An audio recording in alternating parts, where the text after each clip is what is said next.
Thank you, Chairman. General Campbell, I want to thank you for your distinguished service to the country and for your leadership. You've done an excellent job, and I wish you the best going forward, and I want to thank your family as well. We're very proud of you. I wanted to follow up on the questions that Chairman McCain asked you about the drop in troop levels in Afghanistan to 5,500. As I understand your answer, this will enable very little train, advise, and assist, and will be focused on a CT function in Afghanistan.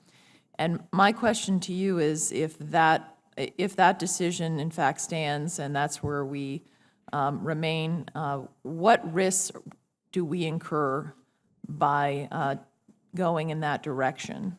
Especially as I heard your testimony based on what happened in 2015 in Afghanistan. Thank you, ma'am, for the question. Again, the 5,500 number was primarily built around a CT structure.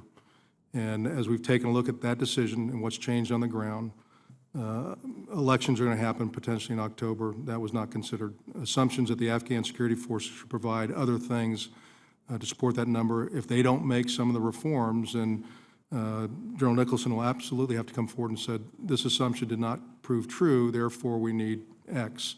So right now, what we're counting on is the Afghans will make necessary reforms that will complement and enable us to be at that capability in that number. But if they don't, as I said before, I've already looked at and provided the military chain of command ways that we can make adjustments to the capabilities, as Senator McCain talked about, that we're going to absolutely need. So I just very limited TAA at that number, yes, ma'am. So I want to understand, just so the American people understand, what are the risks there then?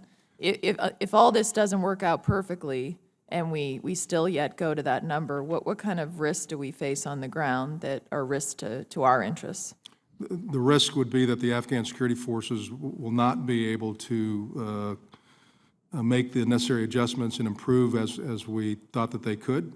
And it would take them much longer, and it would be a much harder fight against the insurgents in 2016 and 17. And would that also provide more safe haven for, obviously, potential extremist groups and, obviously, the Taliban's reinsurgents? It could, yes, ma'am. I wanted to also ask you, you talked about the NATO commitment, and I think you said that NATO will follow us. So if we do cut in half what we have in Afghanistan, what do you expect our NATO partners would do? Again, ma'am, under the 5,500 number, when that plan was developed and the President made that decision, NATO had not made their decision yet. NATO made their decision after the 5,500 number, probably in the December timeframe, to continue the Resolute Support mission into 2017. I believe NATO absolutely would welcome and needs U.S. to continue to have the lead. And we actually provide some resources to our NATO partners, both in the north and But do you agree with me, if we go down, NATO's going to, I mean, they're going to diminish too, or at some point get out of this operation? Yeah, if our number continues to go down, NATO will absolutely reduce their commitment in Afghanistan. I believe that is true. So Iran, I wanted to ask you to describe for us what Iran's activities are in Afghanistan right now, and also describe for us what activities they are undertaking that concern you.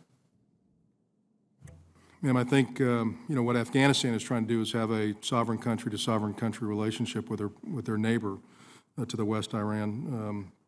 Dr. Abdullah was just there about 2 weeks ago trying to work through that piece of it. I am concerned that Iran has provided support to the Taliban in order for the Taliban to fight ISIL or Daesh.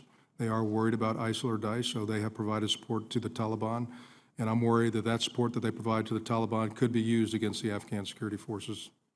Are you worried at some point that Iran's territory could be used as a potential safe haven, as well as we've seen in Pakistan for the Taliban?